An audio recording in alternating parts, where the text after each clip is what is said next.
มีสติรู้สึกตัวพอนึกน้อมหันขึ้น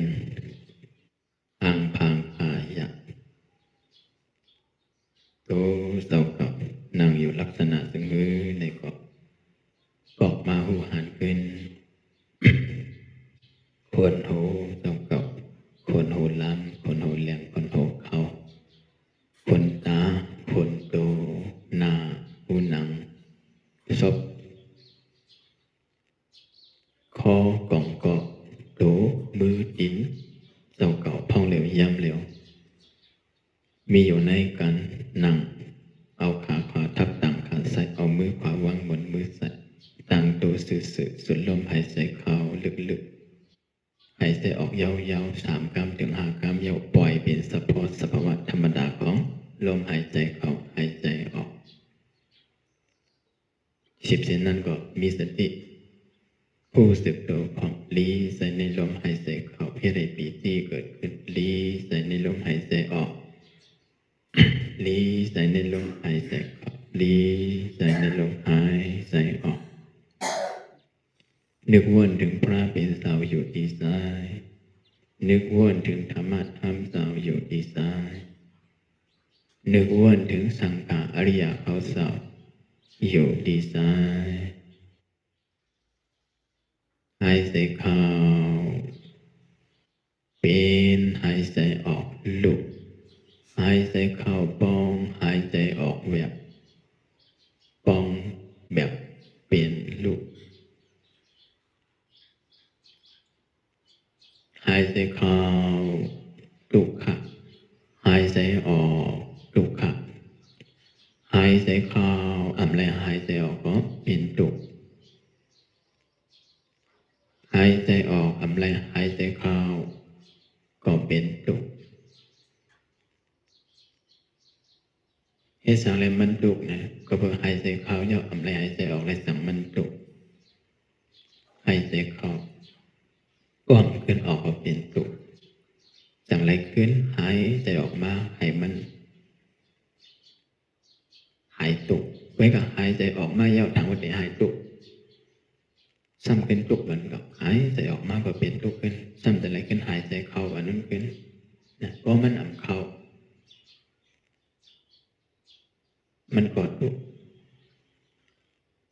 ก็ในหายใจเข้าเพราะมันขึ้นออกก็เป็นตุกนะอันในห้องครับอ่านถึงอนิจจสัพพะทุกขสัพพะก็ไหนลมอันที่มันหายใจเข้าหายใจออกอย่างนั้นซ้ำให้มันเป็นซ้อมหนังกลางใจเจ้าเก่าซ้ำอ่ำไหลเข้าเยาวเดี๋ยวจะได้ขึ้นออกเยาวซ้ำจะได้ขึ้นเข้ามันก็หามชี้แหละลมหายใจเข้าออกอย่าไปเข้ามันก็เข้าอย่าไปออกมันก็ออกอย่าไปเปลี่ยนมันก็เปลี่ยนอย่าไปลุมันก็ลุเข้าออกเป็นลุก้องแบบเป็นลุหามชี้มลายนะก็ว่ามันลายนะอย่าไปป้องมันก็ถือป้องอย่าไปแบบมันก็ถือแบบอย่าไปเข้ามันก็ถือเข้าอย่าไปออกมันก็ถือออกก็ห้ามมันอะไรนั่นห้องอนัตตลักษณะเปียนี่เฮาซื่อหน้าตันตาเนี่ยอันนี้ห้องว่าเป็นการไขใจในวิปัสสนาญาณหันว่ามันจึงหันว่าเป็นทุกขะหันว่าเป็นอนัตตสัพพตราติโตติจายนะ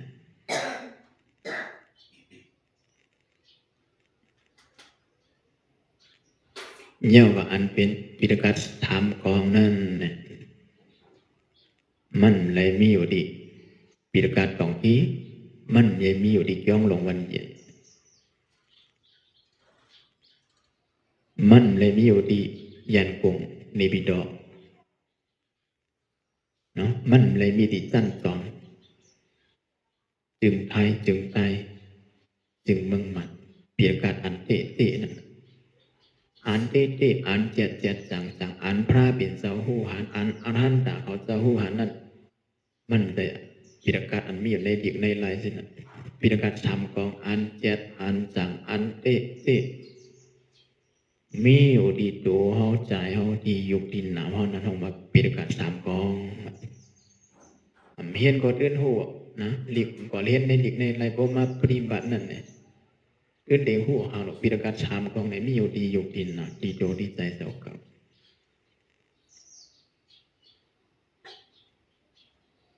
อันเป็นปิดกัน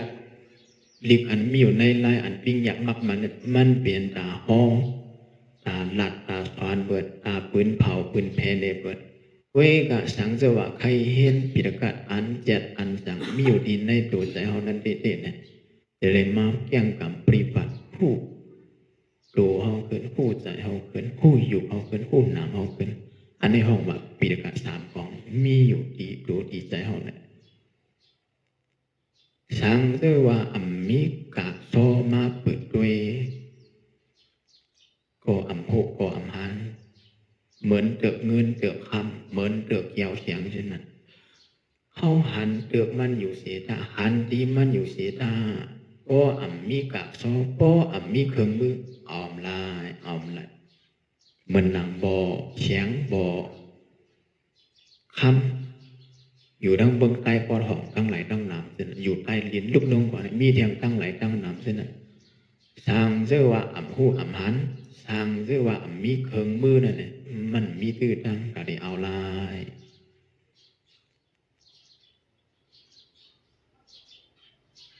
อันเป็นธรรมราพระเป็นสกตนนั้นสังเสริมมีกากโซเนี่ยเมื่อนำมากลางเปลี่ยนเบิ่งเปลี่ยนบ้านเนี่ยเป็นกากโซแต่ได้ผุยด้วยปิฎก3ของตียุคที่น้ำห้องเนี่ยสังเสริมมีกากโซมากลางเปลี่ยนเบิ่งเปลี่ยนบ้านมาเปิดด้วยจื้นเตอ่ำหูอ่ำหัดไรนานะเขามีกากโซน่ะเตถือเปิดด้วยนะโอ้มาพึกหมักกลางเปลี่ยนเบิ่งเปลี่ยนบ้านเนี่ยเกิดขึ้นมาในใจเฮาเนี่ยตาเตผู้อ่านปิฎก3ของตียุคที่น้ำห้องเนี่ยมีตังมะนาวเนี่ยอันในเฮามาพึกเนาะให้หู้จักกะซ้อก็หู้จักกะซ้อยาวให้บ่เอากะซ้อนั้นมาเปิดด้วยในเตือกในว่ามีสังมีเสียงหลีปะตะเมียมีคามมีของเลียมีเสียงแหลงเสียงเลียเสียงมีกามีขันอันนี้ก็มีกะซ้อกำสังเปิดเนาะกะซ้อนั้นหลับดอกมากลางเปียดเบิงเปียดบ้านในสามเป็นกากก็ได้มาเปิดผุยด้วยในยุคในหนามห้องเนี่ยเมื่อหนังเปิดด้วยปิฎก3ของที่ยุคที่หนามที่โจดิใจห้องเนี่ยอันนี้ห้องว่าปิฎกนะโอมีกะโซก็ที่หันปิฎก3ของไม่ดีตัวห้องเนี่ยเฮ็ดสังเลยว่านั้น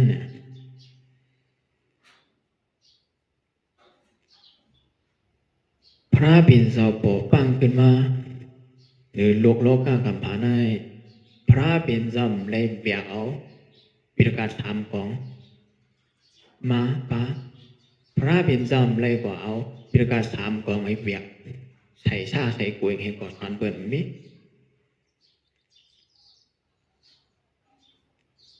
พระเป็นเจ้าปอกั้งขึ้นมาผู้หันทำตราปิฎกนั่นไปมีเด้อเนาะปิฎกนั่นไปมีอันว่าปิฎก3ของสุตตันตวิในอภิธรรมไปมีไอ้สังแหลมมีลาในปิฎกอัน7อันสังมันที่อยู่ที่ใจพระเป็นเจ้าเป็น1เหลียวนั่นอาสวสวัตราชุดเสียงหมดเสียงกิเลสาเหงหาปากขัดเสียงกันหนาปาก8หมดยศเกิดแห่งห่างไกลกิเลสาใจเป็น1อีโกธรรมโมในเกิดขึ้นมาในกลางใจเป็นใจอีโกธรรมโมใจเป็น1ปิฎก3ของนั้นอยู่ที่ใจนั้นเป็น1เกิดขึ้นมาว่าใจพระเป็นเจ้าเป็น1เหลือเนี่ยหลอดออกพ้นมนหลอดการเวียนว่ายตายเกิดอาสวัตราสุดเสียงกว่าใจเป็น1เหลียวเสเป็นผู้หู้ผู้หานผู้เตือนผู้แจงเรื่องในโลกาทั้ง3ผู้หลองผู้เตื้อผู้เปิงอันอ่ำหัวเมียวเนี่ยปิฎกนั้นอยู่ที่ไหนเกิดขึ้นมาก็ไม่ดีกว่าทำหากันไรล่ะเนี่ยเพราะว่าใครใจที่ไหนเพราะมีปิญญาเนี่ยใครใจด้วยที่ไหนเนี่ยหักเงามาในปิฎกเนี่ยมีหันเนี่ยมันเปลี่ยนใจที่เป็น1เหลียวเป็นพุกท่าผู้หันต้อมเปิงเป็นตีใช่ไหม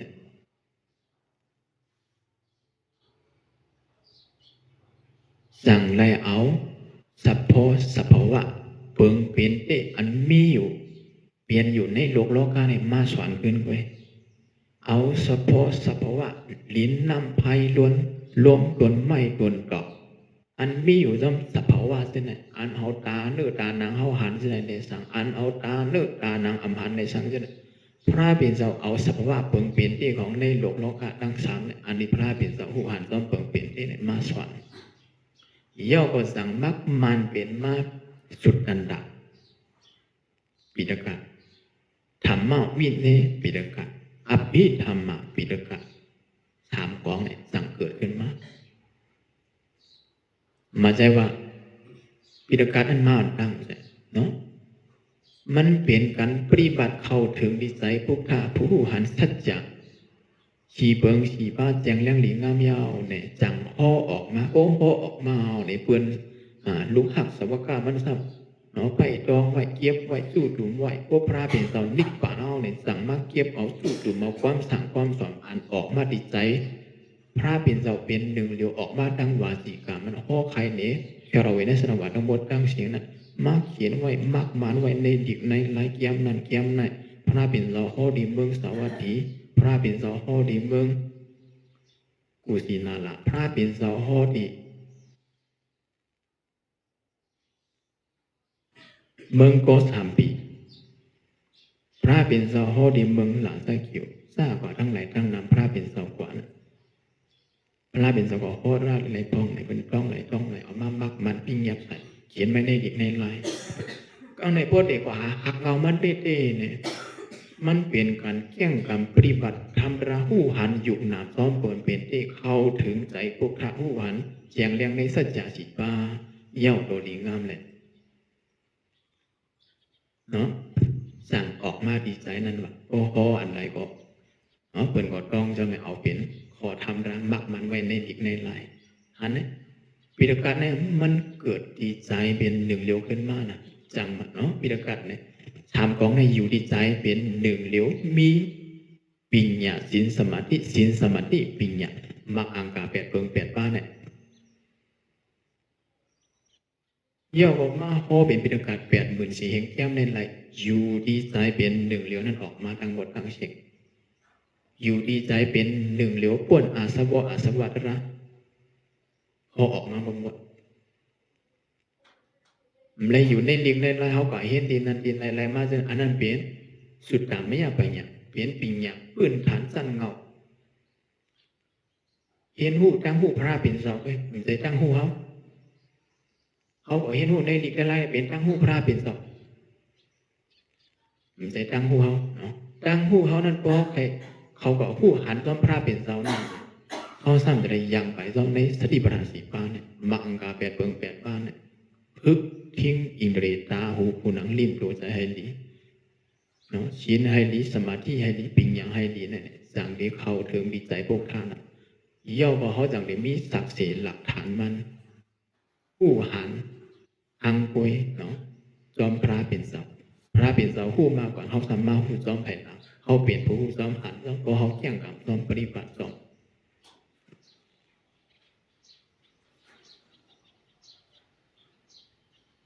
ในห้องมาเป็นปิฎกะสามกองอันเจ็ดมันอันสั่งมันมีที่ไหนอันเป็นในดีไรไรมันเป็นความสั่งความสอนเนาะมันเป็นสัญญามันใจปิญญาเฮียนหูนำก็คือก็อยากมันไหลตั้งหูนำตั้งหันกวางในสุดตะไม่อยากปัญญาปิญญาสั้นหนึ่งเว้ยตาให้ใจตัวเจ้ากับพ้นทุกข์น่ะมีตื้อตั้งเด็กช่างจะว่าอัมมาปฏิบัติหูตัวหูใจหูอยู่หูนามเนี่ยใส่กว่าใส่มาเนี่ยเอาหูลิกไล่ใหญ่หลงในปิฎกะสามกองยาวเย็นเปลี่ยนมานะที่ใหญ่หลงมาหรือเก่าเทียนเก่าหูเก่าฮานเก่าเฮียนมาเนี่ยเอาอย่าเปล่าตาดีมากแย่งกำพระเอาบาเอาโผนั่นไหวไกลๆมานะเฉาะย่อมหย่อนกันภายลายเขาเฮียนมาหลีกใหญ่ไล่ลงเขาหูเขาหาเนี่ยก็อันเก่าอันวันนั้นมีเก่าเขาก็หูก็หาเอาเนี่ยอัตตะใหญ่เฮียนทางใหญ่ตัวทางวัดเจ้าเขาเนี่ยหูหาเอายาวเนี่ย กระดานเนี่ยมันเกี่ยงอ้อมเกี่ยงกันกับหันสภาวะเปิงเป็นเตเนาะมีหันซ้อมเปิงเป็นเตป้อมหันซ้อมเปิงเป็นเตเอาเนี่ยอันที่พิษกันเถียงกันมองกันนั่นเนี่ยเรื่องกระดานนั่นย้อนสั่งเลยย้อนเบิ่มไรเกี่ยงกันไรปฏิบัติก็บ่เลยเห็นหูในเดียกในลายเสียก็หนึ่งไรเห็นมาเมียวหนึ่งก็หนึ่งไรเห็นมาเมียวหนึ่งเอามาทางพิษทางเปิงกันก็หนึ่งไรเห็นหูมาจันไหนก็หนึ่งไรเห็นหูมาแทงจันเนี่ยเปิงกันอ่ะก็แน่นว่าเขาหูเบื่อไม่หูเหลือเขาเนี่ยหมาหน้าเขาโป้ใช้กันอ่ะผู้หมาหน้าโป้ใช้กันเอาเนี่ยก็ด้วยรู้กันเนี่ยเป็นคนเห็นหูตราหาเนาะเป็นคนเห็นหูตราเตหานั้นก็เป็นคนหูน้ำป้วนมันหนักน้ำเต็มเกี่ยวเอาโตมหลอดทั้งหูน้ำป้วนเอาโตมหลอดเนี่ยมีมาเสมอปานพระเป็นเสาเนี่ยอันนั้นก็เป็นก่อนสอนมันหูน้ำป้วนเอาหนักใครฟันได้มาหยาบลัดหยาบถือว่าเจ้าเขาในแก่หนักแขนหนักหมาหน้ามันหอยไว้อีกทีมันหอยไว้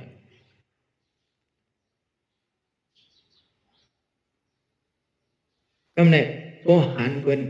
ลัดลองทำราโอ้มันผิดเปิงกว่าในปีละกาศอันเป็นพอมาเอียนอันเป็นเขียนไว้มาผิดเปิงกว่าเอียนก็เนี่ยก็มันฮอดินในพี่ละนายตัวแน่นใจตัวนั่นใจเนี่ยมันเดี๋ยวมาเนาะใส่ออกนอกเขานั่นใส่ออกกว่าทั้งนอกว่าพิษดินนั้นว่าพิษซึ่งนั้นซึ่งอันนั้นห้องว่าไผ่เห็นปีละกาศมันเดี๋ยวมาซึ่งนั้นคนหนึ่งก็เห็นมาเมืองไทยน่ะคนหนึ่งก็เห็นมาศรีลังกาคนหนึ่งซ้ำก็เห็นเมืองอังกฤษเยาว่าอังกฤษศรีลังกาอีสังเขาจะนั้นมักมันเหมือนกันทีหนึ่งทั้งทีหนึ่งเนี่ยปาลีนั้นได้เขียนมาวิริเยทุกขมาเจติวิริเยทุกขมาเจติก็เขียนไว้ปาลีใช่ไหมคนไรมีตั้งคัดสายผู้นั่นได้ป้วนตั้งทุกขะก็ความใจเขาว่าเช่นนั้นก็ไม่อยู่ที่เมืองอะไรที่ก็เปลี่ยนได้แต่มุกอังกฤษที่ก็เปลี่ยนที่สังก็มุกเขาท้ายที่ก็เปลี่ยนก็เปลี่ยนอย่างนี้ใต้เปลี่ยนเราเปลี่ยนอย่างนี้มันก็เปลี่ยนทั้งของเขาเนี่ยใครได้เข้าใจผิดเข้าใจถูกกันนั่นเลยแต่ความหมายบาลีนั้นตื่นเปลี่ยนตัวแต่ไรใครพระเป็นสหกันวิริเยทุกขมาเจติผู้ไหลมีตั้งคัดใจผลนั่นเองป้นทั้งทุกขาไหลเนี่ยขอเร็วกันเนี่ยแต่เอาบาลีนั้นตื่นเปลี่ยนแต่ความตายโอ้ฮอบันตายก็หลัดความตายพอกันมาหลัดความมา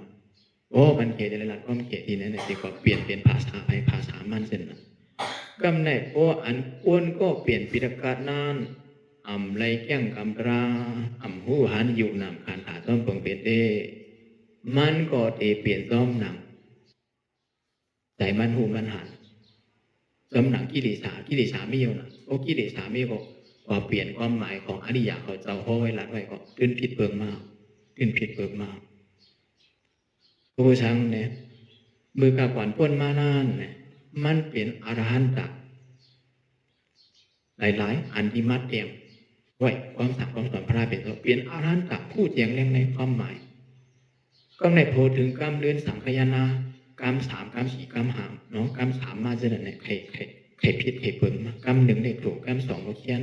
พอถึงกรรม3เนี่ยก็พอถึงกรรม4กรรมเพิ่งกว่าหนามานี่คือในที่ก็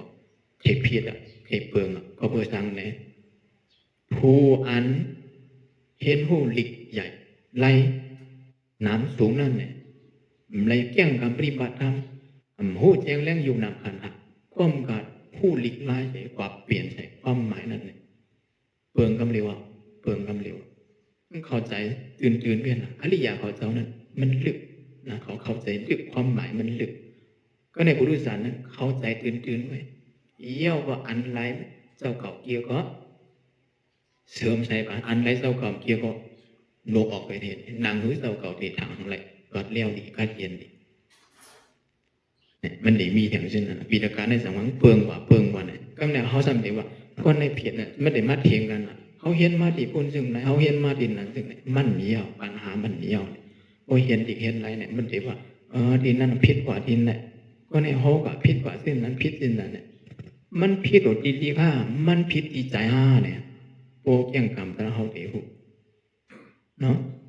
บางก็นั่นเขาพิษดินน่ะเขาถูกดินนั่นโอ้มันพิษก็มันพิษจิตใจเขาเนี่ยส่งออกข้างนอกอดคนเกี่ยงกรรมทำราแหละคนด้วยหลิบมันเปิงกัน โอ้คนด้วยดิบในไผ่ห่อพิษในดิบอันวางไว้ฉะนั้นเป็นสังเกตว่าก้อนนั้นเขียนพิษมาเนี่ยมันหูก็มันก็พิษทางมันเนาะก้อนอันเปรภาษาปาลีนั่นมาเปรพิษมันก็เลยพิษตอนนี้นะมันสบายมันถูกมันเห็นหูมาซึ่งไหนเนี่ยเอาเทียงกันนะเอาตั้งหาในเปลืองกันมากในเป็นเหตุแห่งทุกข์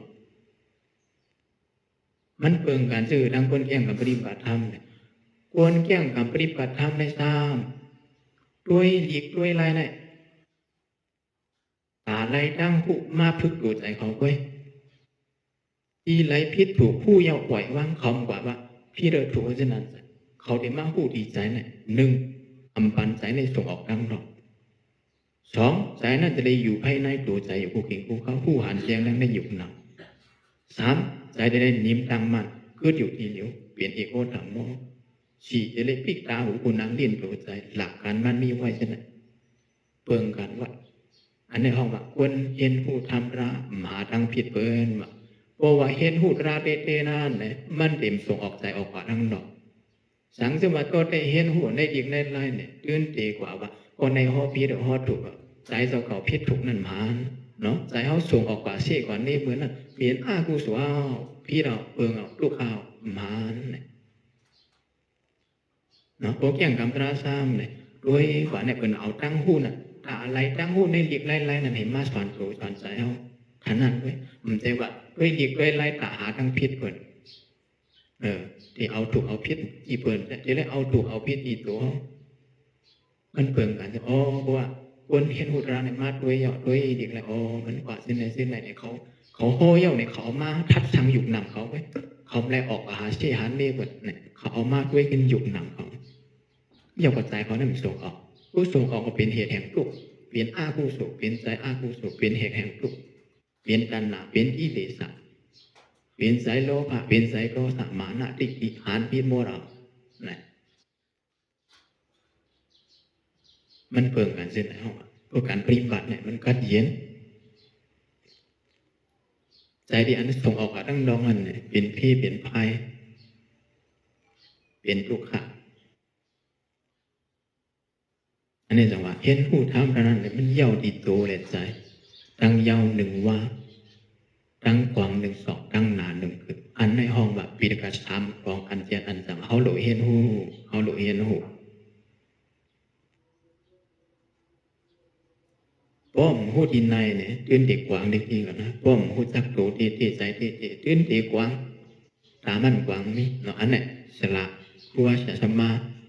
ไข่ปริปัติเกี่ยงกรรมฐานเขาเจ้าชาโลงเขาผู้เห็นหูหลีกไล่ใหญ่ไล่หลวงปลาตอนนี้น่ะเห็นหูหลีกใหญ่ไล่หลวงยาวจังหวะสื่อมันว่าสื่อเนี่ยเห็นหูหลีกใหญ่ไล่หลวงปิฎกสามกองพัดถึงเกลียนเก่าเปลี่ยนดอกเดือดดอกกาปูนบอกกี้เลสาเขานั่นไปยอมตัวเหตุโตเนี่ยว่าหลับนี้ขึ้นไว้หลังสังเสว่าอะไรมาเกี่ยงกรรมปฏิบัติอยู่ในสายปากเนาะเกี่ยงกรรมกรรมฐานด้วยตัวด้วยสายด้วยกีสาโลมานาคาทันตาตาโจมาภาวนาด้วยอานาปานสติอัมหูหันยุกนำขันธาเพราะในซึ่งชัวมาพอยาหันเขานั่นเนี่ยเห็นหูปิฎกะอภิธรรมะกาเป็นธรรมระอันลึกลับผู้หมดก็ยังกิเลสโตเร็วก็ตัดขาดอยโป่งโลกอันนี้พูดตัวเจ้าเก่าขึ้นหนังนาน้อเนี่ยสั่งยอมอัตตมานะทิฏฐิกิเลสลดหย่อนลงมาเสียเลยมักขัดใจแก่งกำราก็ไปสร้างเดี๋ยวว่าก่อนเนี่ยก็เฮ็ดเป็นยานมักขัดใจเห็นหูหลีกย้ายตั้งไหลตั้งน้ำอุ้ยกะใจกิเลสโตนึงก็ตัดไหลแน่เดี๋ยวว่าใครใจนำนั้นมาเปลี่ยนหือก็ได้ตัดสินใจก็แก่งกำราที่ว่าเห็นจิตใจได้หลงผู้ได้ผู้ว่าด้วยการกิเลสมันตัดอะไรปงลกขาดความขาดเอาเป็นก้นหมาหน้าใหญ่จิกที่ตั้งอ่านพิโรพิธีถังเจ้าเก่าแก่นาเขียนเอาหมอดิบหมอลายอมหลุเห็นหัวโยยุกนำกระหลุดด้วยโยอานาปานาเสติล้มเขาล้มบอกซึ่งได้นำกระซึ่งได้ภายสังเกียนซึ่งได้หลุยรับหลุใส่ใจตัวอย่างในทิกในไล่เอาปิญญาพระเป็นเสามาห่อก็ปัวปิญญาเสาเก่าได้ก็ มีความเป็นช้างนะรู้หูว่ารู้เจ้าเก่าใจเจ้าเก่านั่นเนี่ยห้ามเกี่ยนเนาะห้ามเกี่ยนเหมือนกวนอันวามาเมื่อวานน่ะ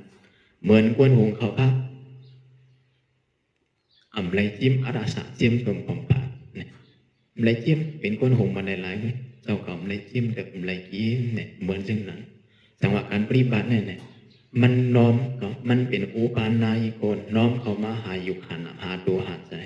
มาหูแจงแรงยุกหนักขันธาจอมปงเป็นเด็กจังไรกัดเย็นจังไรกัดเย็นอันนี้เนี่ยก็เขาเมื่อทั้งโลกีเนาะก็เขาไรเกี่ยงกำร้าวเนี่ยเขาอยู่ทั้งโลกีเขาได้หานนะอัมบาตั้งดอกอัมบาทีไรก็ยาวเนาะเมืองไทยก่อนน้ำเอาทำราพลาเป็นสมาเทงกันเนี่ยเนาะเก่าก็ว่าเก่าหู้ไม่ว่าไม่หู้มันหู้เส้นมันหู้เตี้ยวเอาความสั่งความสอนพระเป็นศัพท์มาเถียงกันเคลื่อนไหวเข้ามาเป็นคนหูเนาะเข้ามาเก่าก็หู้ไม่ก็หู้นะมันเป็นผู้หู้ไว้เนาะยังไปเป็นผู้หัน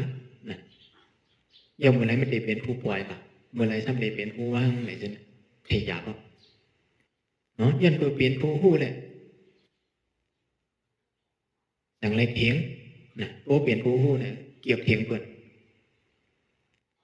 ผู้หลายๆไปไล่หลวงหันว่าเนี่ยกำในโก้ผู้โก้หันเย่าหลวงหมอปวดหลวงหมอปวดหลวงหมอปล่อยเนี่ยก็ในพวกหมอปวดหมอปล่อยเย่าซ้ำหลวงหมอว่างเนี่ยพวกหมอว่างเย่าเนี่ยสังกิกัดเยนอมีอยู่ขี่ขั้นก่อนขี่ขัดก่อนใหม่ๆได้เป็นผู้หู้เนี่ยเขาหู้ละเขาหันละ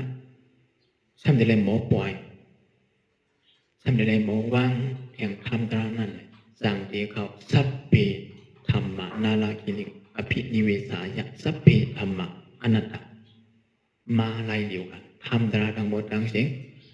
ถูกlýยึดมันถือมาการเป็นส่วนที่มั่งยาน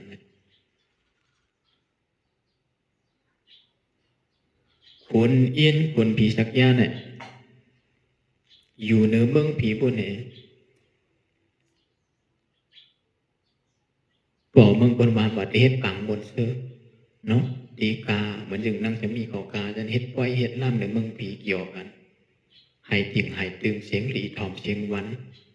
เฮ็ดปล่อยตึกสุกตึกยุงลองปล่อยมันกำแหนมือพ่องตึกเฮ็ด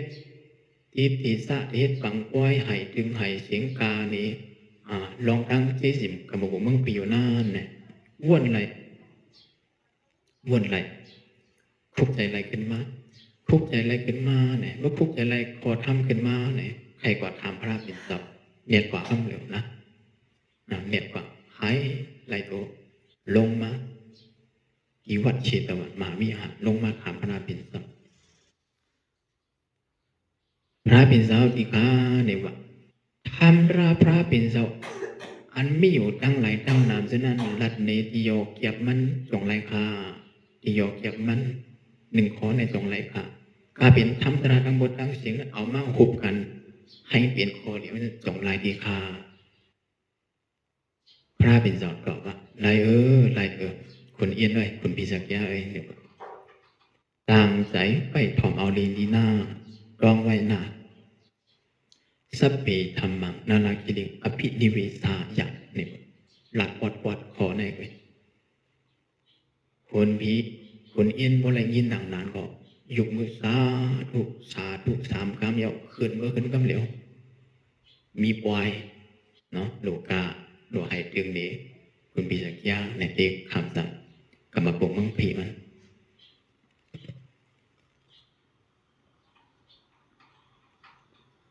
มือพองมันลงมาถามนั่นเนี่ยสารีปุตตะเขา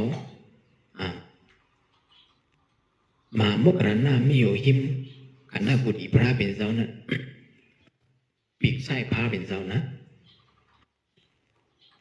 มามกรณะไล่เงียนเฉียงคนพิสักยาไว้เฉียงพระเป็นเจ้าชวนพระคนอินคุณพิสักยาชวนอีสังวาได้ขอบหุกเฉียงคนอินคุณพิสักยาลองถามพระเป็นเจ้าเนี่ยมามกรณะนี่เนอะเวกาเฉียงพระเป็นเจ้ารัดสะโพกราปันคนอินคุณพิสักยาเนี่ยมามกหลังเนี่ยอะไรเงี้ย โอ้เปลี่ยนหน้าเน่าเนี่ยมามกหลาหน้าเนี่ยจังเขาจะตุกท่าสัตว์ถอดจิตมันคืนกว่าเมืองผีนะถอดใจเขาจะตุกท่าสัตว์ถอดออกละลำมือจองคืนกว่าลองถามด้วยคนพี่จะแก้วว่าถ้าเป็นเราพ่อสามกันนะใครพูดกันก็เลยถอดจิตใจคืนมือต้องเพอถึงคนอินเมื่อถึงที่ เมืองพิยาเนี่ยหันเนาะหันเจ้าบ่าวมุกละนามามันดึกเหตุปล่อยเหตุละมึงเนี่ยกันไปพอหันมามุกละนาโอ้เนี่ยเจ้าไม้สังกันในเกี่ยวขามันนางขาเอาดีเสืออีสังปันมามุกละนาดนางเนี่ยว่าเป็นนางลือก่อนเนี่ยเจ้าเกี่ยวมาคาในสารีบุตรมามุกละนากว่าเจ้าเนี่ยเจ้าเกี่ยวนางก่อนคาเนี่ยว่าคาเรียเฮ็ดปล่อยวันไหนเจ้าผู้มาถึงก่อนเลี้ยวค่ะเจ้าเช่นบอกไปก็ได้ข่าววันนี้ตีเปียนี้นั่งหังลีเย้าก็เสียงถึงอันแค่มันคือกำมะจิมเจ๊จิมเมืองผีนั่นเนี่ยว่าติจูมหามกหลานหน้าตัวเช่นนั้นสมามกหลานหน้าว่าซื้อเนี่ยเอ้ยวัดคุณอินคุณพิชักยาเอ้ยมือไกลลงกว่าหาพระเป็นเสานั้นพระเป็นเสาพอทำราปันว่าซึ่งหือว่าอีสังเนี่ยว่าคนพิชักยาหรือมองหลักกำนันนะคนอินคนพิชักยาหรือมองต้องถามมาเมื่อไงเอาเรื่องไปไหนมันคุกใจลายเขานะมันกลุ่มมาวนเป็นลองเชี่ยจิบเมืองผีมันจะเห็นปล่อยเห็นนำมันต้องลายของผมต้องลายก็มันวางซื้อเนี่ยก็นะวางบกหลังหน้าว่าเหตุก่อนกันละเจ้าเฮาเนี่ยว่าเมื่อเดี๋ยวเนี่ยเจ้าเฮาหลุดมาด้วยเนี่ยลงเกี่ยวลงบนลงซื้อเมืองผีของมาลิบด้วยขอเสียงขันเนี่ยขอคำขันเนี่ยย่อก็เสียงตึงเหตุตั้งนั่งผีตั้งไหลตั้งลำดีพี่อานี้ลองตั้งหังดีซึ่งนั้นซึ่งนี้เนี่ยมันว่าไหวเสียก่อนมันมันไว้มันลงเกี่ยวเรื่องจริงกว่าทำตารางนั้นร้องแหละโอ้มันกวางเมาในอกษะกรรมกุเมืองผีมานาวเนาะทิพยะอกษะของเมืองผีบนไหนมหามกรณะใส่พุงตะโพเอาไปตีในต้งอินเว้ยหอเสียงหอข้ามเมืองผีมันสั่นไหวไหมสั่นไหวของมัวหรอโอ้สั่นไหวของมัวหรอเนี่ยคนอินคนผีชักยัดตกใจโอ้เดี๋ยวก่อนนะเป็นลองอีสังเกิดขึ้นละน้อยนี่ว่าหอเสียงหอข้ามอันมันอยู่เท่านั้นดีเกินดีปังดีกว่าตกใจโอ้ตกใจเนี่ยสั่งตัวหาดีมากของอันมันสั่นไว้ในย้อนสั่งด้วยกว่าหันเมียนโอเนี่ยว่าเปลี่ยนสาวเฮาไปรู้หน้าเฮ็ดผ่านช่างขึ้นมาหลงในเนี่ยว่าสาวเกิดขาคำหอเสียงขาโอข้างขาดอีกเกินอีกไว้ดีปังโมรกาเจ้าเกิดการเสียข้ามดีคาเนี่ยมามกรณธรรมว่าพระเป็นเจ้าพอทำราปันมือไก่นั้นว่าหือจงต้องลายนี่ตกใจแล้วนะกลัวนะพุทตกใจกลัวตายมากกลัวอีสังมากเนี่ยต้องไหนคำเหลียวคำไหนพุทตกใจกลัวอีสังมากต้องไหนพุทต้องไหลคำไหนอ๋อต้องไหลเอาดีกาต้องไหลเอาดีกาเช่นเราเจ้าขึ้นก่อนค่ะคดีตอบค่ะคดีรัดดีค่ะคัดต้องไหลเอาค่ะเนี่ยเรียนลาทั้งพระบินเจ้าห้อวาหือลาเนี่ยสเปธรรมนารากิริงอภินิเวสายะในที่ข้าอ้อนี่ว่า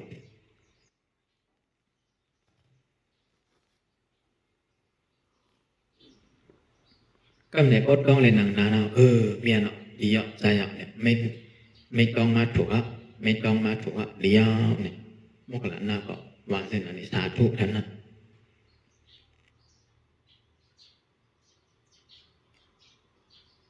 เยี่ยวก็คนพิจักยาก็ปามาตะลงตัวเรื่องจริงแถมก็เลยคัดใจใครใจด้วยสะโพธระอันว่าสเปธรรมนารากิริงอันอภินิเวสายะทำตราทั้งหมดทั้งสิ่งถูกลิขิตมันถึงมัน บอกว่าอุกษาเมืองผีเลยก็ดูแค่เขามันคือถูกยึดมันคือมันถ้าพอดระเนี่ยเข้าใจมาปองใจมาแจงเรียงมาจังโตเป็นซอตาปันเลยจังโตเป็นซอตาปันเลยฉันคือว่ามหาโมกขลานะมันใจพุ่งตะโคเอาเนาะหออาสัตหอข้ามหอเฉียงมันสั่นคันไหวจนมันไปตกใจโกรธใจไปไรสติตระเนี่ยถึงมาโมกขลานะลงมากก็นอไว้เราพระเป็นสัพมาไว้มาสาพระเป็นเสา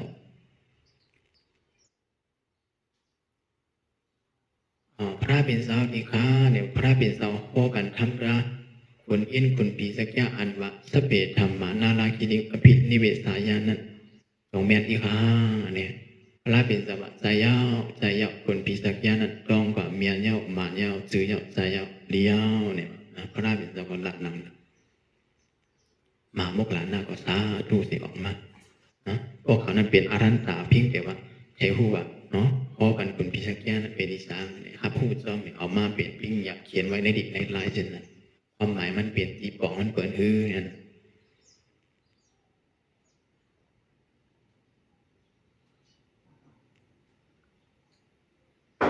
มันเปลี่ยนโวหารละสัพเพธรรมะอนัตตาเนี่ยก็มันตีปองมันก็เหมือนกันมาแค่มาในเดียวกันขึ้นไปส่วนยัตตะอนัตตะเนี่ยก็มาในเดียวกันขึ้นไปตถาทัตตาเนี่ยก็อันเดียวกันอิทัปปัจจยตาเนี่ยก็มาในเดียวกันใครมาในเดียวกันสัพพมันเวกันพระเป็นสาวโหสัพเจรตีนั่นเนี่ยว่าหารางเปิงกันนั่นนะความหมายนั้นเปิงกันเส้นนั้นกว่ากันเส้นนั้นเว้ยเพียงแต่ว่าพวกเขาใจได้เดียวมาในเดียวกันขึ้นเว้ยที่ยกย้ำก่อนนั้นไม่ยึดมันถือมันในขันธ์หาเปิงหาป้าก็ยึดมันถือมันในขันธ์หาถึงหาป้าบอกว่าห้อมยึดมันถือมันในธรรมะให้บอกเจียงเช่นนั้นเยี่ยวกับปิดการอันเห็นแบบในยิกไล่นั่นเป็นสัญญาเนาะมีอยู่ในตัวสัญญานั่นเว้ยสัญญาร้องไปเห็นหูยาวร้องไปอ่านน้ำเกียกน้ำอ้วนน้ำเกียกน้ำก้อยน้ำเขียนน้ำเป็นสัญญากดร้องไว้ก็ในสัญญาในมันคือมันคือสัญญามันคือลูกอันเขาเห็นอีกไล่มันนั่นมีอยู่ในสัญญาไปก็เห็นยาวร้องไว้ความเห็นความตายความอันเก็บไว้ในสัญญาในตัวสัญญานั้นก็มีรูปเวทนาสัญญาสังขารวิญญาณเก็บไว้ในสัญญาโอ้มันต้องไว้ในสัญญาต้องหมายไว้โอ้โหลดใจเมื่อไรก็เอาสังขารในมันนึกวนโอ้สังขารนึกวนเกิดทางวนมีเกินมาเลยหลักออกมาทางศพเป็นเสียงความตายความมันความเขความตายความสั่งอดโอ้เลยพึกมาโอ้เลยกล้องหมายไว้ก็เบิกพึกไว้กล้องไว้มัดหมายไว้โอ้ลิกมันติดใจเช่นนั้นโอ้ลิกเขียติดใจเช่นนั้นโอ้ลิกกล้าติดใจเช่นนั้นเนี่ยกล้องไว้ก็พึกมาก็เห็นหูมาก็กล้องไว้มัดไว้ก็หลุดใจมาก็จะไหลใจสังขารนึกวนวันนึกวนมาเนี่ยซ้ำเด็กออกมาทางศพนึกวนยาวหลักออกมาทางศพเดี่ยวออกมาทางตัวอันนี้มันอยู่ดินในโมดนะอยู่ในขันธ์หาเปิดหาป้าเป็นสัพพธรรมต้องแบบก็ยึดมันถือมันขันธ์หาเปิดหาป้าบอกยึดมันถือมันทำปล่อยวางทำก็ถึงทำถึงกระเนี่ยพอปฏิบัติเนี่ยมันเดี๋ยวผู้หันลึกเนาะหันลึกลงแบบถึงจิตถึงใจกำเนิดเยี่ยกว่าปฏิปองใจเตรียมเฮ็ดให้ตุกเตรียมเฮ็ดให้กว่าเทียงกันเนาะอันที่เทียงกว่าเทียงขึ้นซะเนี่ยอ่ำปองแจงแรงในสัจจะตราลูกขาสัจจะโอ้พูดลูกขาจงใครเทียงกันเอานางราเสนะวันนางมาเนี่ยลูกขาเหมือนกันหมดเลยตั้งหูตั้งหันก็เหมือนกันหมดเลยผู้หันตัวเป็นลูกก็เหมือนกันผู้หันใจเป็นลูกก็เหมือนกันตั้งหันก็เหมือนกันหมดหรอกกันนะมันได้เอากลางพิษกันแต่มีพระเป็นสัพพะเป็นอรหันตะเนี่ยคำพิษกันก็ ก็เป็นผู้อันเดียวกันผู้ทุกข์เหมือนกันพ้นทุกข์อันเดียวกันพัดนิพพานอันเดียวกันนะที่เอาคำมาพิดกันกันนะสัมมาทิฏฐิหันเหมือนกันหมดเนาะหันทุกข์เหมือนกันหมดสมุทัยสัจจะหันตั้งดึกวนออกก็ตั้งดอกนั้นเป็นเพศเป็นภัยเป็นโลภะเป็นโทสะเป็นมานะเป็นทิฏฐิเป็นอัตตากิเลสเหมือนกันออกมาเมื่อไรก็ทุกข์เหมือนนั้นฟันเหมือนนั้นไม้เหมือนนั้นเหมือนกันหมดสภาวะใช่ไหมมีเตะเปลี่ยนเตะทุกเตะส่งออกมาได้ด้วยวนออกมาหาได้ด้วยวนกว่าดีไหลทุกข์ดีนะโอ้มันออกมาทั้งหรอก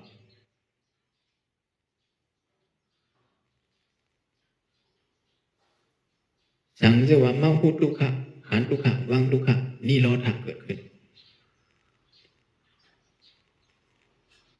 โอหูทุกขะกันหนาเดีลับเนาะตั้งขยักอะไรก็ตีลับตีมดตีเฉียงโอกันหนาวยศเชียงกว่านี่โลภะพุทธขึ้นท่านั้นเว้ยมักกะสัจจะเป็นตัวหูหันตัวมันหนังพ้องเหลวย่ำเหลวเนี่ยโยกี่เขาเฮียนหูกันล้มเขาล้มออกเฮียนหูเหลืองตัวเฮียนหูลองใจลองตัวเนี่ยพ้องแบบมักกะสัจจะสังเกตว่ามีสติหูล้มเขาล้มบอกหูตัวใหม่กัดทุกขันอันนั้นบอกว่าเป็นมหากุศลเป็นกุศลยิ่งใหญ่พอเปิดใจเขานั้นมันด้านก่อนเป็นโลภะโทสะด้านก่อนใจจะใจลำไปมันมาโอเจ็บเนี่ยมันก็มาเอาใจมาหูเจ็บทุกเนาะทุกเขาสั่งเรียกว่าทุกเนาะทุกขาเนี่ยอุปผงอะไรเนาะอนัตตะทุกขาเนี่ยมันคือเนาะอนิจจ์ทุกขาในโพยึดมันถือมันก็เป็นทุกเนาะทุกขาเนี่ยใจเขาเนาะเขาเนี่ยใจทุกขาเนาะทุกขาเนี่ยมีในเขาเนี่ยมีในทุกเนี่ยใจเขาเนี่ยใจทุกขาเนี่ยใจเขาเนี่ยใจขาโตเนี่ยใจเขาเนี่ยใจโตมีในเขามีในโตโหเนี่ยใจเขาเนี่ยใจโหเนี่ยมีในเขาเนี่ยมีในโหเนี่ยเป็นอนัตตะโตเนี่ยเป็นอนิจจ์โตเนี่ยเป็นทุกขะโตนั่นอุปเปิงของน้ำเหลือที่มันไหลเปลี่ยนอนัตตะในห้องว่าบักอังกะวนไข่ใจหนักนายโอเจ็บมาเขามีตังเจ็บเป็นธรรมดาอัมพวนตังเจ็บก่อนเลยในห้องว่าอย่างไข่ใจโอเดตายมาเขามีตังตายเป็นธรรมดาอัมพวนตังตายก่อนเลยก็เลยผัดยันก็หักมาเขามีตังผัดยันกันเป็นธรรมดาอัมพวนตังผัดยันก่อนเลยเนาะก่อนเขาหักเขาเปียงเขามีเขาลูกเขาล้างเขาใช่ไหมเขามีตังผัดยันกันเป็นธรรมดาอัมพวนตังผัดยันก่อนเลยไข่ใจว่าเช่นนั้น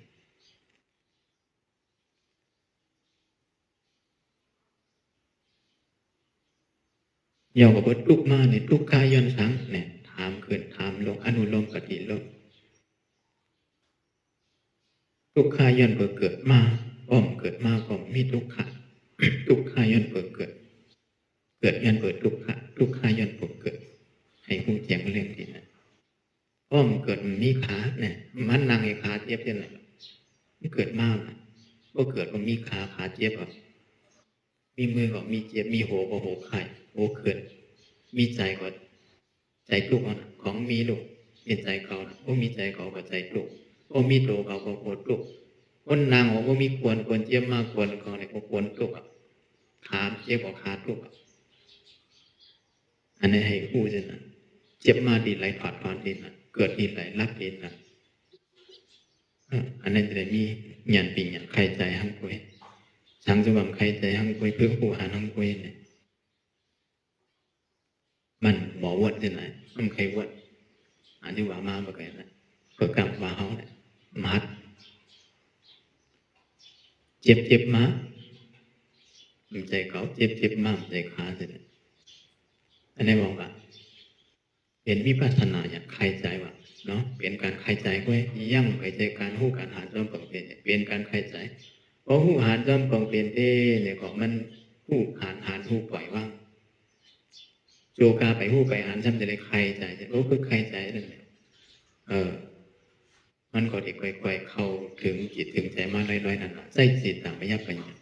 อันใครใจจะในห้องมาเป็นสิ่งต่างไม่ยับกันอย่างเนาะสิ่งต่างไม่ยับกันอย่างเอาใส่นึกว่าใครใจอ่อนตั้งจะในห้องว่าสิ่งต่างไม่ยับกันอย่างเป็นปัญญาสั้นกลางไว้พอถึงขั้นพอมันภาวนาไม่ยับกันอย่างหรือใจดังนึกดังว่าผู้หานจอมผมเห็นได้ปล่อยว่างผู้หานนี่ก็ปล่อยว่างหันห่างผู้สักแต่ว่าผู้หันห่างก็สักแต่ว่าหันห่างก็ถูกปล่อยว่างได้ยินเสียงก็สักแต่ว่าได้ยินเสียงปล่อยว่างมันเข้าถึงจิตถึงใจแล้วทุกขะก็สักแต่ว่าทุกขะมันใจเก่ามันใจไม่คนนั้นทุกก็สักแต่ว่าทุกไม่ก็สักแต่ว่าไม่ใจเขาใจเขาใจยิ่งใจใจใจวัวใจควายมันใจสัตว์ว่าสัง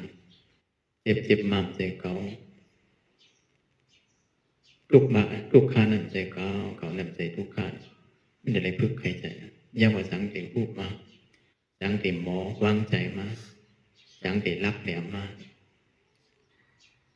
อย่าสังเกตหมอใครใจเดินก็ทุกนิดๆแค่เจ็บมาแล้วก็ขาเข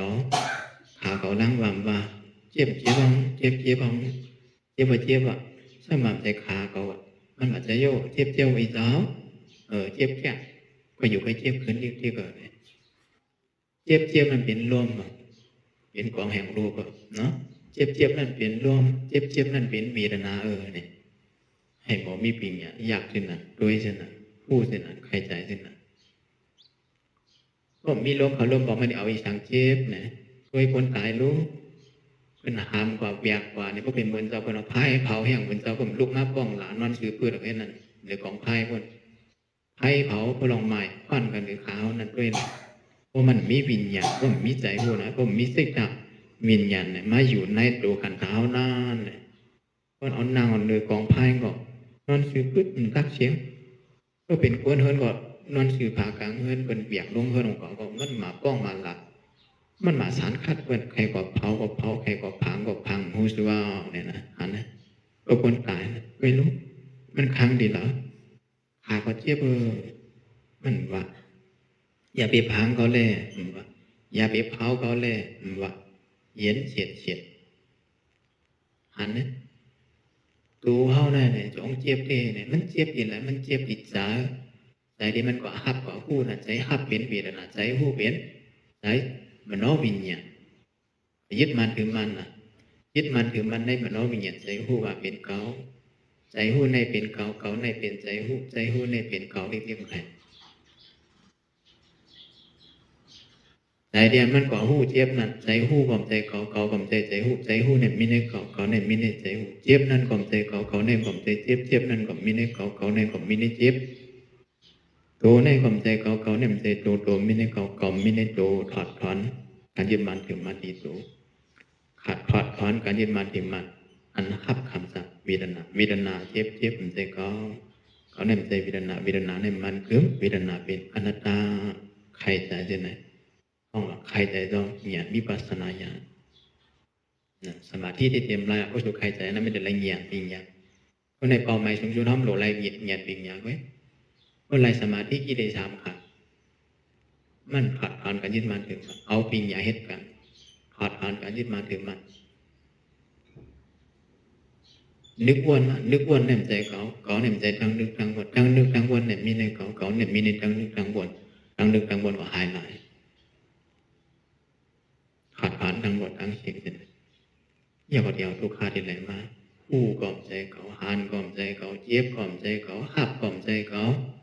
หมายมากกล่อมใจดูเขากัดมากกล่อมใจดูเขาเจ็บใจเขาเจ็บใจขาเอาอะไรคำไหน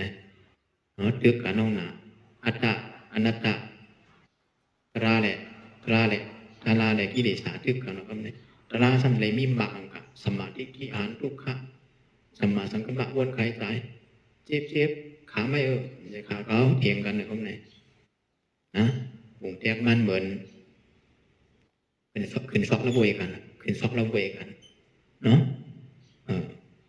มังกันด้วยสิกรรมนั่นนะผิดกันมังกันปล่อยกันได้ออก อัตตารักอนัตตามังโหกันออกกันได้เจ็บเจ็บนี่กี่เดชามาขาเขาขาเขาเนี่ยสวยมันจะเลยว่ามันใจขาเขามันใจขาเขาเทียงกันตรงนั้นใครได้เปรียบใครซ้ำด้วยเจ็บเจ็บเจ็บเจ็บเนี่ยขาไม่ขาไม่ขาเขาขาเขาเอาสำหรับใจขาเขาอนัตตามันใจขาเขาเป็นทุกข์มันใจขาเขาเป็นอนิจจมันกึมเพราะมันกึมเนี่ยพูดตายมากคนเรากว่าป้าเคียวกับเรากว่าป้าอันนี้กดโชชิมก็เอากว่าโคโนเชียนก็เอากว่าอะไรก็ตายมากเนี่ยในห้องว่า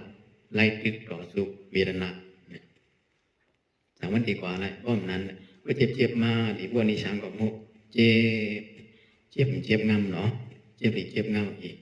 เจ็บแค่หนอที่ที่กำผมอ่ะอันนั้นละเจ็บเพราะละยุคใครเนี่ยเป็นอย่างมันหลังนี้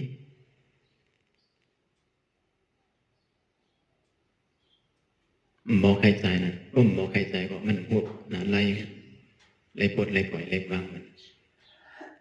นะกิเลสมันที่ไอยึดมันถือมันว่าในเปลี่ยนตัวเฮาในเปลี่ยนขาเฮาเปลี่ยนแขนเฮาเปลี่ยนหัวเฮาอันนี้ก็เปลี่ยนหัวเฮาของเฮาพระราสมบัติใจโก้เขาของเขา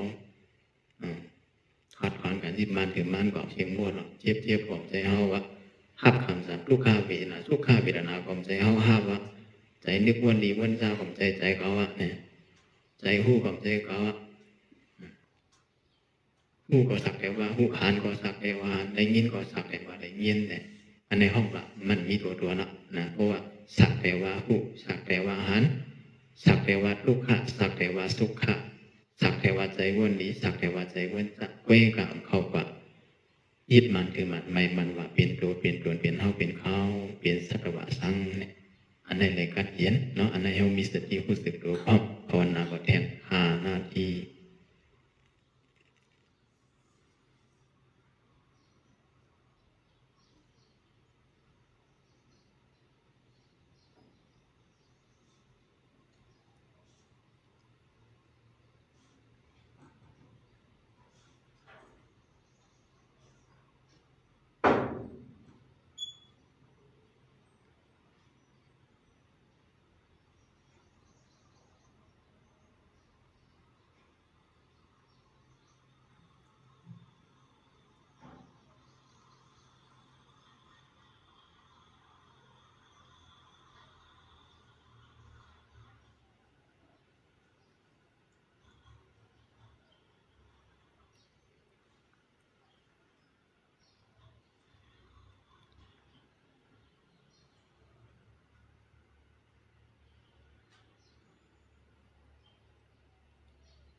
มีสติผู้สึกตัวพร้อมผู้หันขึ้นหางพังตัวเศร้าเก่าพองเหลียวยามเหลียวนั่งอยู่ลักษณะจึง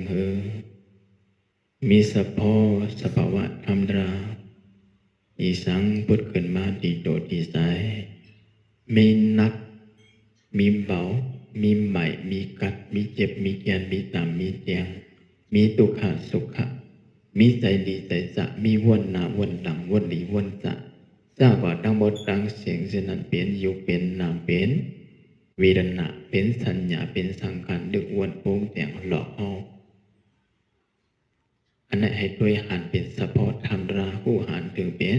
อันนี้สะพอราวะมันกึมก็กว่าดังดึกดังวนเนี่ยที่วนหลีวนจากกกรรมเว้ยโตเนี่ยมันได้ทุกข้าของมันกึมก็ว่าทุกข้าเกิดขึ้นทุกข้าตั้งทุกข้ารับบ่ได้กว่าหมายก่อกรรมกัดก่อกรรมเว้ยมันกึมเนี่ยอันนี้อันนั้นบังคับไรใครมันใหม่ก็ใหม่ใครมันเจ็บก็เจ็บใครมันเข้าก็ออกเข้าอยู่ลมเข้าลมออกเนี่ยก็ห้ามชิมไรเสียทีเสียตั้งจิโหต่อไปทีนั้นเป็นซ้อมนางกลางใจเศร้าเก่าไรเป็นซ้อมไหลลาเนี่ยของว่าอนัตตาโอ้ยยึดมันถือมันก็ไหลดังตุกขาหลายๆกุยเนาะอุปาทานขันธาหาเปิงหาปะเป็นตุก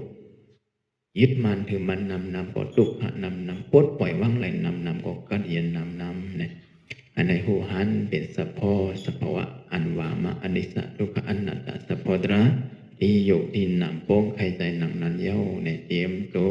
ถอนไข่ใหญ่ออกสมาธิลอย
กุศลมีดีนายมีใหญ่มีน้ำเฮาคาชาตกาไลสังปรามีมาไลแสนกัมภาตั้งเสงตั้งลงในเจมพีเจมสางเจมสัตเจมกุลวินิยาสัตวาในสัจจาวาลาอนันตาสัจจาวาลาตั้งสิ่งแจนต่อห่มสมสาธุอนุโมทนาไลหากุศลพรดีเพ่งเป็นกันเสงสกามด้วยตาโนสาธุสาธุสาธุศีลาเมียภาวนาเมียเฮาสาวขาตั้งเสงตั้งลงอย่าโตหงโตหายพีหิมลายกวนหิมลายสัตวาหิมลายย้อนปากพังไว้นามาหัวใจเฮาขาโดดเต้าหอดียเสสา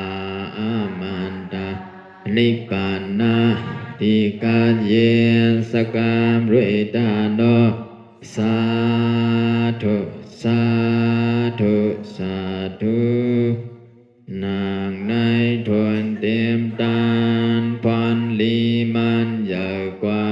งตักมาวางยืนกว่าพ่อแม่แส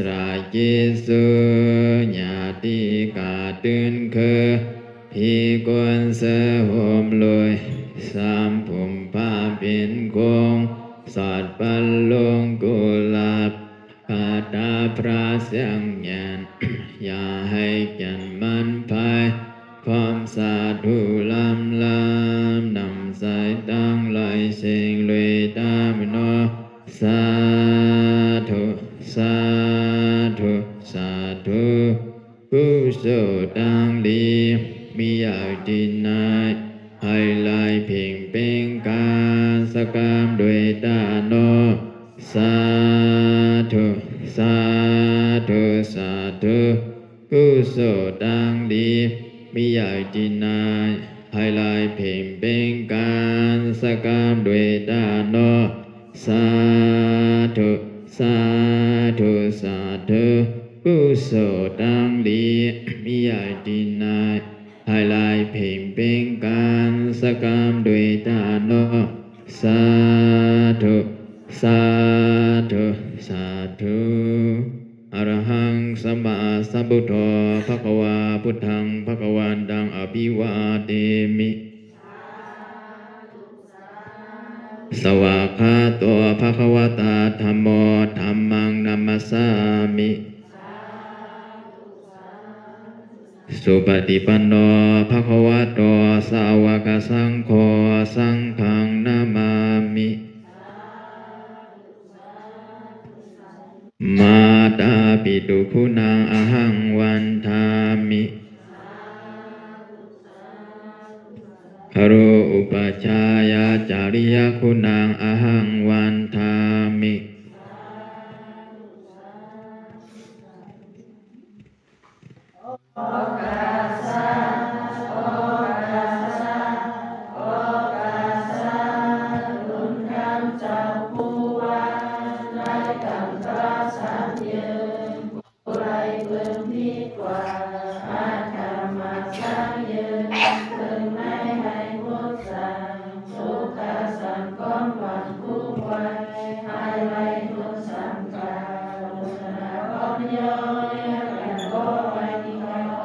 อภิวัตนะสิริสานิจังวุฒาปัจจายโนจัตตารธัมมาวัฏฏานตุอายุวันโนสุขังพลัง